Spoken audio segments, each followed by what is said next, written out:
Well, some people see your son as a hero, some people see him as a villain. You're his dad. When you saw him being taken out of the embassy a fortnight ago, what did you think? Oh, I felt anguish. I felt anguish for him.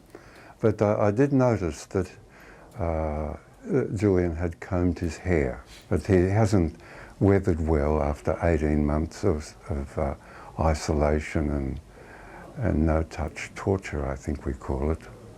Do you feel that he has suffered for a noble cause, or do you think, hand on heart, that your son has made some disastrous personal life choices and put himself in this awful position? No, I don't think it's anything to do with putting yourself in that terrible position. The Wikileaks library contains 3 million cables for the United States, an unsurpassed library of what shaped the 20th century, how the geopolitical world is held together, composed and disposed. That is a considerable achievement. Well, sorry, I was just going to say, Times journalist Quentin Letts is in the studio with us this morning.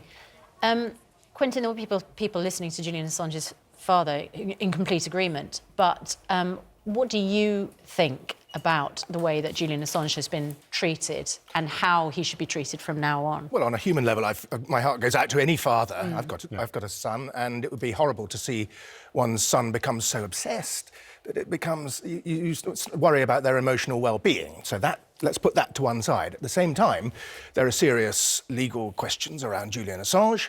There are allegations about improper sexual behaviour.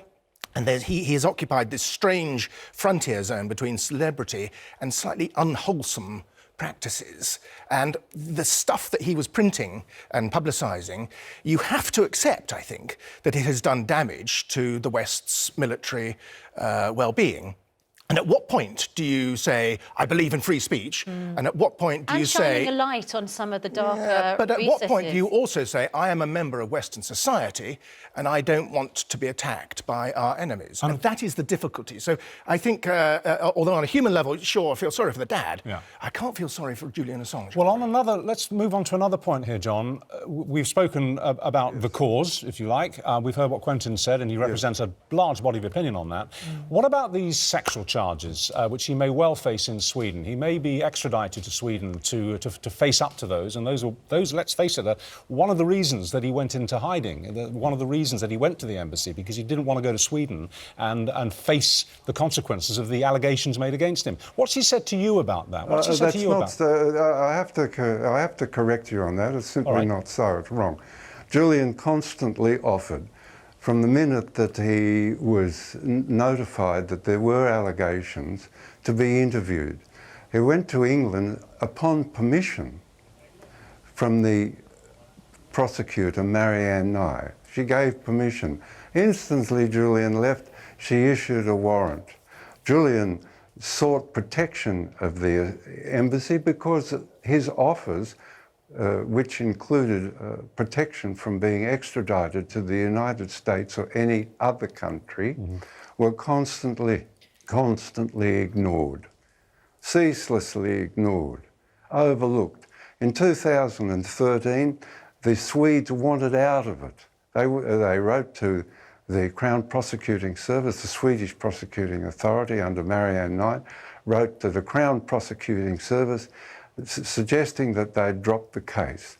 The CPS, the Crown Prosecuting Service under Paul Close, wrote back saying, no, you're not getting cold feet on this. There's more to this extradition than a simple extradition. John, you've kept a very... All of these emails are... matter of record. All of these emails are available in Stefan Marizi's witness statement. John, I'm sorry to interrupt you. It's difficult. Judge Arbuthnot not court. All right, I'm sorry to interrupt. It's a little difficult having a conversation over such a distance by satellite, but we do want to ask one or two more questions. You said that you're proud of your son. You've now, if you like, broken cover, because we didn't really know about you until this morning, actually. Why have you decided that now is the time to speak up for him and to call for his repatriation to Australia? Well, Julian can no longer speak for himself. And his family and friends must speak for him. If he is extradited to the United States, John, what do you fear might happen? Well, I imagine that they will hold Julian incommunicado. They will say to the public that Julian says this and that, whatever strikes their mind as politically, advance their position politically and legally, and they will do a plea bargain to saying that you will have 150 years in jail or 40 years if you plead guilty to some crime or other. And setting everything aside in terms of the contentious bones of this case, as Quentin said, you're his dad, he's your son, you're in this bind. Do you ever give in to despair? Do you ever lose hope for him, for your son? Oh, no, not in the slightest. I always take Gramsci's dictum that that's intellectual pessimism, but optimism of the will. And how does Julian feel? I haven't had contact. The communications are being set up, and they're quite difficult to, you can't ring up people in Belmarsh maximum security. Yeah. But are you... That's out of the question. But John, very, very quickly, are you kind of glad that the situation has become dynamic again? That this long period of nothing happening, of him being stuck in the embassy, is over, and at least something's going to happen, something's going to change?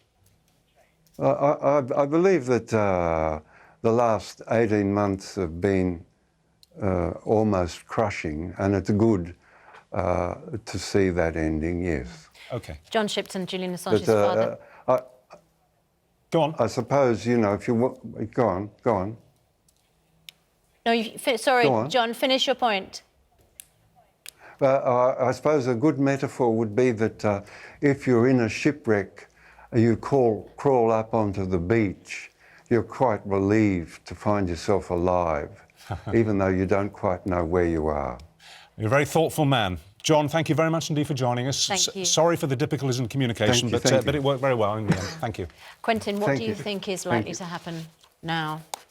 I think he'll probably go to America and... face 40 years on a plea bargain? If the Americans have got any sense, no, because that'll just make... I just found the way that he disappeared into that embassy rather than facing justice. I mean, the father is a very sympathetic figure and is much more sympathetic than Julian Assange, but I would try to teach my son to come out, hold your head high and face justice.